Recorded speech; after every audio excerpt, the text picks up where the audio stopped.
Weekend का वार आज हमें दिखाया जाएगा, लेकिन वीकेंड के वार की जो अपडेट है वो क्या है। दरअसल जो विकी से सवाल किए गए हैं उसमें कौन सा ऐसा स्ट्रॉन्ग बात है जो कि करण जौहर करते हुए नजर आ रहे हैं। तो करण जौहर ने ये कहा है कि विकी आप सबके लिए स्टैंड लेते हैं, आपको जो सही लगता है आप उसको सही, जो गलत लगता है उसको गलत बोलते हैं। समर्थ के लिए, एक दोस्त के लिए आपने बहुत अच्छा स्टैंड लिया, वो हम सबको बहुत अच्छा लगा। हमने बात की उसके बारे में और हम आज उसके बारे में आपको अप्रिशिएट भी करने वाले हैं कि आपने बहुत अच्छा अपने दोस्त के लिए स्टैंड लिया कि भाई वो थप्पड़ खाया है उसके बावजूद अभिषेक इस घर में कैसे घूम सकता है। लेकिन आप दूसरों के लिए स्टैंड लेते हुए नजर आते हो, लेकिन हम उस आदमी को देखना चाहते हैं जो अपनी वाइफ के पीछे खड़ा हो, जो अपने वाइफ के साथ खड़ा हो, और आप वहां पे नहीं खड़े दिखे। करण जौहर का सीधा सा कहना था कि भाई जो भी अंकिता आपकी मम्मी से, आपसे कंटिन्यू 1-1.5 घंटे तक वो माफी मांगती रही, सॉरी सॉरी सॉरी सॉरी बोलती रही, लेकिन आपने एक बार भी पलट के ये नहीं पूछा कि भाई अंकिता हुआ क्या है ऐसा कि तू कंटिन्यू सॉरी बोलती जा रही है।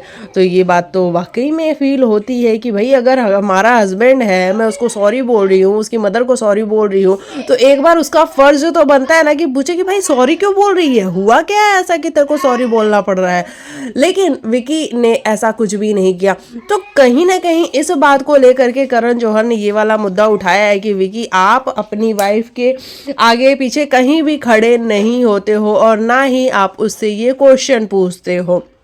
हालांकि बात करण जौहर बताने भी जा रहे थे कि विकी पूछता है कि सर हुआ क्या है, एग्जैक्टली बात क्या है, किस टॉपिक पे आप बात कर रहे हो, तो वहाँ करण बताने ही जा रहे होते हैं, लेकिन ऐसे में अंकिता उनको रोक देती है कि सर प्लीज़ मत बोलिए, मत बताइए। और करण बड़ी मतलब अच्छे से कहते हैं कि भाई मैं अंकिता की रिस्पेक्ट करता हूँ और मैं इसलिए ये बात आपको नहीं बता रहा हूँ। और इस तरीके की ये जो पूरी कॉन्वर्जेशन है, वहाँ विकी के जो स्टैंड है उसको लेकर के बात होती है कि मतलब आप दूसरों के लिए तो स्टैंड नहीं ले रहे हो, लेकिन जब खुद की वाइफ की बात आ रही है तब आपका स्टैंड कहाँ है, तब आप उतने क्लियर क्यों नहीं होते, तब आप उतने कॉन्फिडेंट क्यों नहीं होते हो। बाद में हालांकि वो जाके अंकिता से पूछते भी हैं कि अंकिता बात क्या हुई है, किस स्टैंड की बात हो रही है। वहाँ पे अंकिता एक्सप्लेन करती है जो पूरा सिनेरियो है जो हम कई दिनों से पिछले देख रहे हैं कि विकी की मदर ने क्या बोला उसके बारे में। उसके बाद से विकी का जो स्टैंड था वो ये था कि ऐसा भी तो हो सकता है ना कि तेरे भी फादर वहाँ पे होते, तो ये फादर का एक अपना परसेप्शन हो सकता है। विकी आप मान क्यों नहीं लेते, सिंपल सी बात है, आप मान क्यों नहीं लेते, जो गलत है वो गलत है।